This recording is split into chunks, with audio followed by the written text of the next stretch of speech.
Sup guys, here today to Bleach chapter 601 review. So sorry.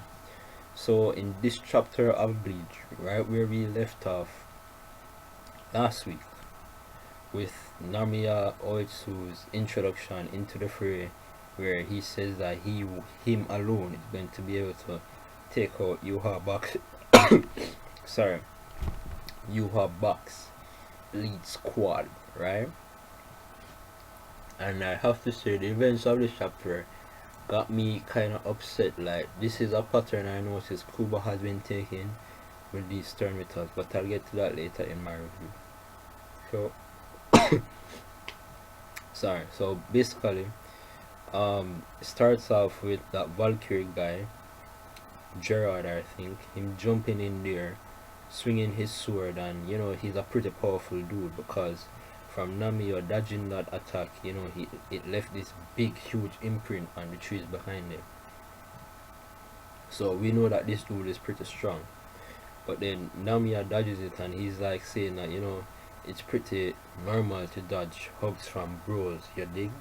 And then out of the blue we just see like Namiya coming up on them, and upon seeing that panel, I'm like, oh crap, shit's about to go down. Like Namiya, that face that he had and the highlight of the panels on him in that way, I knew that shit's about to get real. Like, he's about to do some insane stuff, and he did.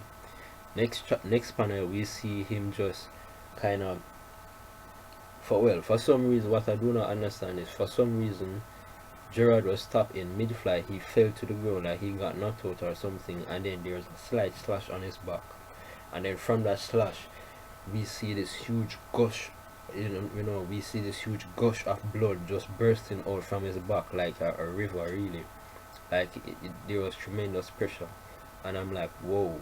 And then he basically says that that's his sword, one swing one kill, right? One swing one kill, that's his sword that he's using. And when he first took it out, right, it was a bit wobbly, like the hilt didn't join perfectly, so it was a bit wobbly, and he was like, what the hell is this, right?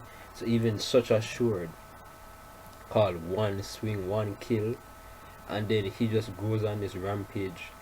The black dude, the sniper dude, he was trying to face him off then, saying that there's no way that he could have taken out Gerard like that, especially with such a sword.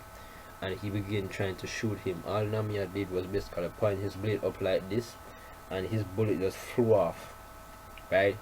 This dude is a sharpshooter. I'm sure that he was shooting Namiya head on, but for some reason his sword was deflecting every shot that was coming at him pretty easily, with no effort at all. And then Namiya just closes in, cuts off this dude's arm, so he's taken out. Then Pernida was doing this crazy kind of looks like it was kind of powering up kind of thing. Namiya just jumps in there, boom, stabs her or it through the head. That thing's done with. Askin looks like he was trying to do some sneaky techniques, but he just swing his sword, struck Askin. Askin was on the ground, still wasn't dead.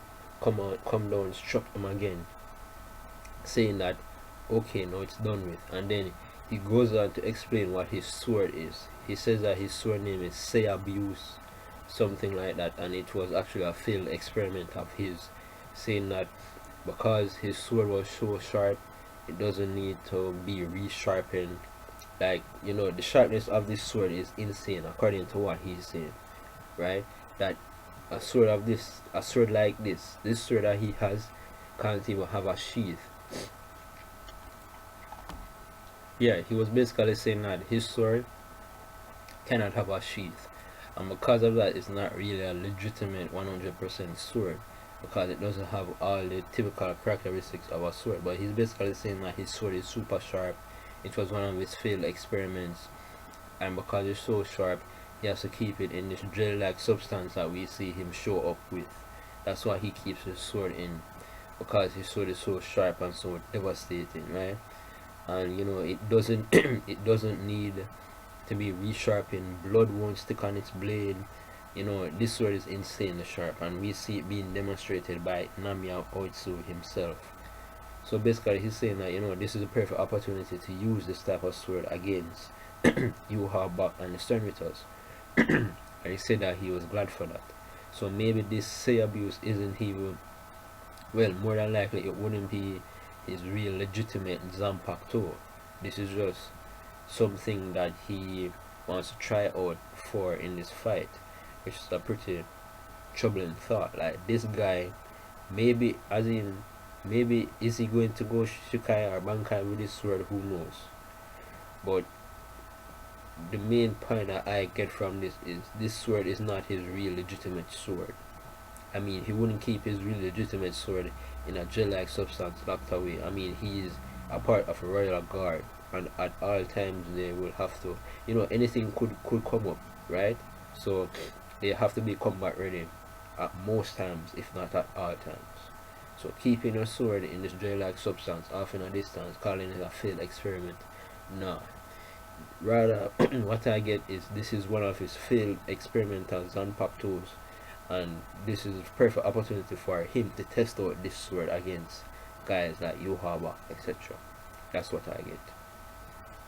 So basically at that point he was saying that like he was setting his sights on Yohaba at that point because he took out everyone else, and out of the blue, Askin, right? So Askin apparently isn't down yet, and he's like certain like what the hell is going on? He's supposed to be dead.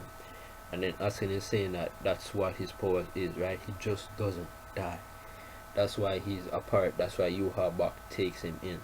And even on his face, in the last panel of Askin, what should be like cut marks on his face from the wounds that he got, he seemed to be completely healed up, right? And he's licking the blood off his hands.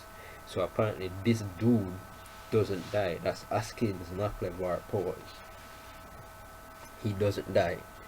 So overall, that's the end of the chapter right here.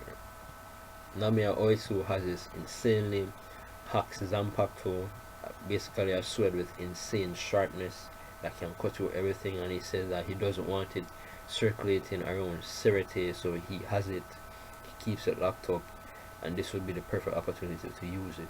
Makes perfect sense. And he just basically curb stomped 3 of Yuha elite squad. Now this is what I want to talk about. Yuha elite squad, like these guys, right?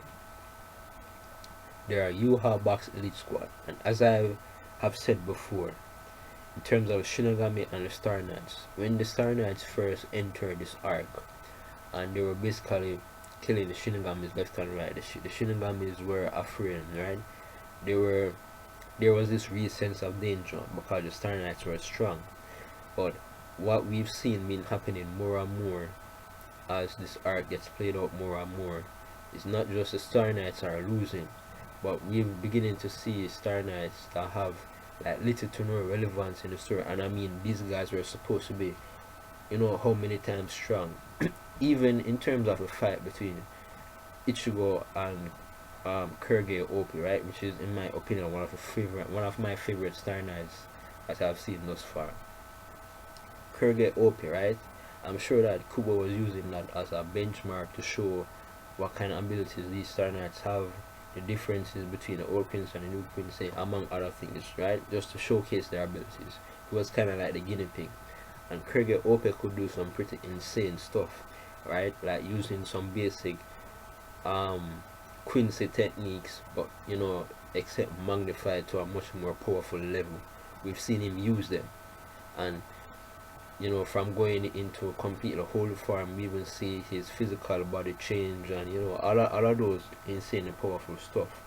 But when we see Starknights getting taken over, and we don't even get to see all of their complete holy forms, I believe that we're just skipping over them too much, right? And the sense of danger that was initially there from the beginning is now very much dispersed, at least from the Starknights behalf. Yuha is, Yuha he himself is a sense of danger, but the sense of danger from the Starknights in general, they've just been getting taken out too easy by these Shinigami and wanting to see more from them, especially these guys who are supposed to be Yuha elite squad. I get that Namiya Oitsu has an insane hack sword. He has a hack sword with a hack's ability, but come on, Does that mean that you have a elite squad? This is my elite squad, and they were all hyped up last week chapter of Bleach. No, they just get one shotted by this guy so easily. I mean, come on, that that's just crazy. I mean, this is a pattern that I realized with Kubo, where he introduces these Starknights. All of them are supposedly supposed to have complete holy forms. All of them are supposed to have this insane sense of danger being played out with it, because that's what makes it interesting. And I've just begun noticing that they're just being curb stomped by the Shinigami in general, right? So that leaves me guessing, like, what else is there? From this point on, is every new Star Knight that gets revealed just going to get curb stomped by this guy, taken out without us even seeing their complete holoforms? Is that basically um Kyoraku getting killed off, off panel without us even getting to know what his Bankai was? That sort of stuff. That's just not good at all. Not just to the fan, but to the story in general. I mean, those are things that just actually not good for the story overall, because the sense of danger, the interest factor, the things that people would look forward to in reading this chapter, it no longer exists, kind of mitigated by that. And that's one of the flaws that I've realized in recent times.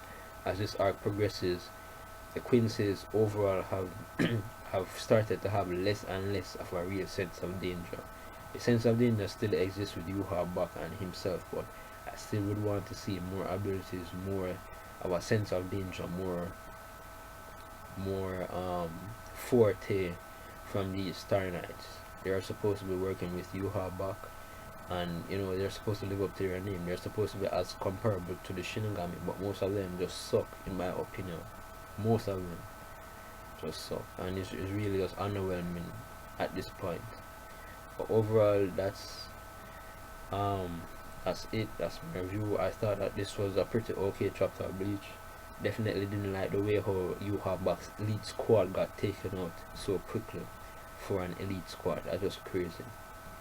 Crazy stuff. But it looks like Askin Naklavara is about to do his thing. So we'll see where this goes. So that's it. That's my review. Remember to rate, comment, subscribe. Sayonara.